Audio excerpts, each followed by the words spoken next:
आत्मा के ऊपर बात करते करते अब ये हमारा 21वां एपिसोड होने जा रहा है और आज का सवाल है कि आत्मा से आखिर बात कैसे करें।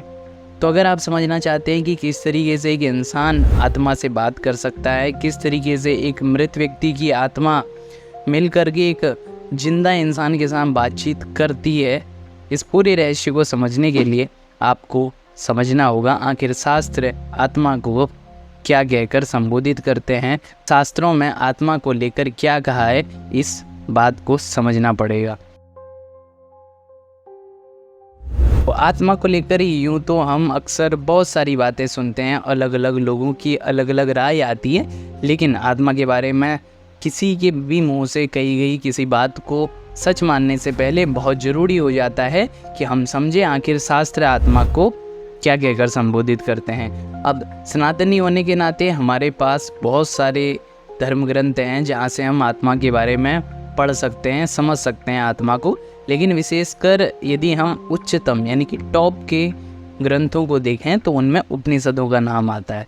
तो उपनिषद जो कि शीर्षतम ग्रंथ हैं, उनमें आत्मा को लेकर क्या कहा गया है, चलिए समझने की कोशिश करते हैं। याद रखें, जब हम बात करते हैं उपनिषदों की तो वहाँ पर जब भी ब्रह्म, जब भी परमात्मा, जब भी आप आत्मा जैसे शब्दों को पढ़ें तो समझ लीजिएगा ये अलग अलग नहीं है, ये एक ही है। तो हमने यहाँ पर जो उपनिषद खोला हुआ है वहाँ पर आत्मा को ब्रह्म कहा गया है। तो क्या कहा गया है आत्मा के बारे में, वहाँ उस ब्रह्म तक न आँखें पहुँचती हैं, न वाणी पहुँचती हैं, न मन पहुँचता है। और तो जिस प्रकार उसका इस ब्रह्मा का उपदेश करना चाहिए वह न हम जानते हैं, ना ही यह समझते हैं कि इस दशा में इस किस प्रकार कोई इसका उपदेश करे, क्योंकि वह ब्रह्म जानने योग्य विषय से भिन्न है तथा अज्ञात से भी परे है।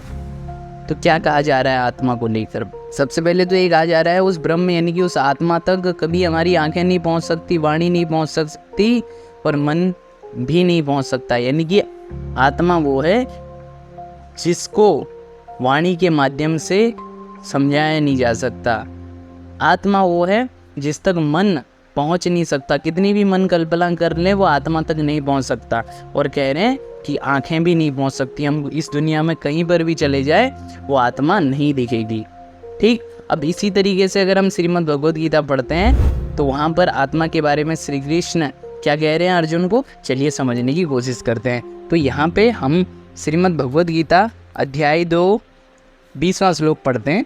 आत्मा किसी काल में भी न तो जन्मता और न मरता ही है तथा न यह उत्पन्न होकर फिर होने वाला ही है, क्योंकि आत्मा अजन्मा, नित्य, सनातन और पुरातन है। शरीर के मारे जाने पर भी वह मारा नहीं जाता। तो साफ साफ यहाँ श्री कृष्ण क्या समझा रहे हैं, आत्मा वो है जो कभी मारी नहीं जा सकती, जिसको कभी मिटाया नहीं जा सकता, ना ही आत्मा को उत्पन्न किया जा सकता है यानी कि क्रिएट किया जा सकता है। वो अजन्मा, नित्य, नित्य माने जो सदा था है और रहेगा, वो सनातन और पुरातन है, जो पहले से चली आ रही है और आज भी है। तो क्या है इस संसार में जो पहले भी था, आज भी है और आगे भी रहने वाला है। अब विचार कीजिएगा, अब आपके मन में बहुत सारी चीज़ें आ सकती है कि इस दुनिया में क्या क्या है जो सदा था और रहेगा। क्या इंसान रहता है हमेशा? नहीं। उसका घर रहता है? नहीं। उसकी बहुत सारी चीज़ें जो उसने जोड़ी हैं वो रहती हैं? नहीं। वो भी बदल जाती हैं, मिट जाती हैं, है ना, उनका भी रूप बदलता रहता है। तो क्या है जो सनातन है? तो जानने वालों ने, ज्ञानियों ने कहा कि मात्र सत्य है जो सनातन है। तो हमारे शास्त्र हमें बताते हैं कि आत्मा माने सत्य, यानी कि आत्मा ही सत्य ही सनातन है, इसीलिए कहा गया आत्मा बराबर सनातन। तो आत्मा का अर्थ ही क्या है? सत्य। और सच्चाई वही है जो सनातन है, जो सदा मनुष्य मिट भी जाए तो तब भी रहती है ना। तो उसी आत्मा को, उसी सच्चाई को फिर आत्मा कहा गया। तो जब शास्त्र हमें समझा रहे हैं कि आत्मा माने सत्य है, तो अब सवाल ये उठता है कि क्या सत्य से बातचीत की जा सकती है? क्योंकि हमारा प्रश्न क्या था कि आत्माओं से बात कैसे करें या आत्मा से बात कैसे करें।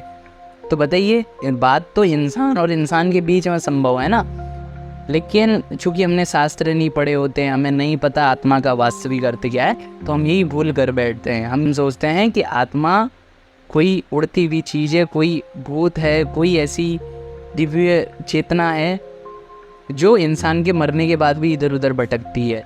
लेकिन अगर हमने साइंस पढ़ी होती, हमने वास्तविक धर्म को समझा होता, वेदांत दर्शन पढ़ा होता तो हमें समझ में आता कि नहीं, आत्मा माने सत्य, और सत्य कहीं इधर उधर भटक नहीं सकता। तो आत्मा के नाम पर जितनी तरह की बातें, अफवाहें उड़ाई जाती हैं ना कि आत्मा की शांति के लिए ये करो वो करो, नहीं। एक बार इंसान मर गया तो फिर जैसे वो मिट्टी से पैदा हुआ है, लास्ट में वो मिट्टी ही बन जाता है। हम कहते हैं मन तो जिंदा रहेगा ना, क्योंकि मन ही तो है जिसको तमाम तरह की इच्छाएं थी और मरने के बाद भी वो भटकेगा नहीं। मन में जो कुछ भी है वो कहाँ से आता है? जो कुछ भी हम देखते हैं, जो कुछ भी हम सुनते हैं, वो सारा कुछ कंटेंट के रूप में मन में स्टोर हो रहा है। तो एक बार दिमाग जल गया, जब उसको कुछ याद ही नहीं रही, तो क्या मन कोई कल्पना कर पाएगा?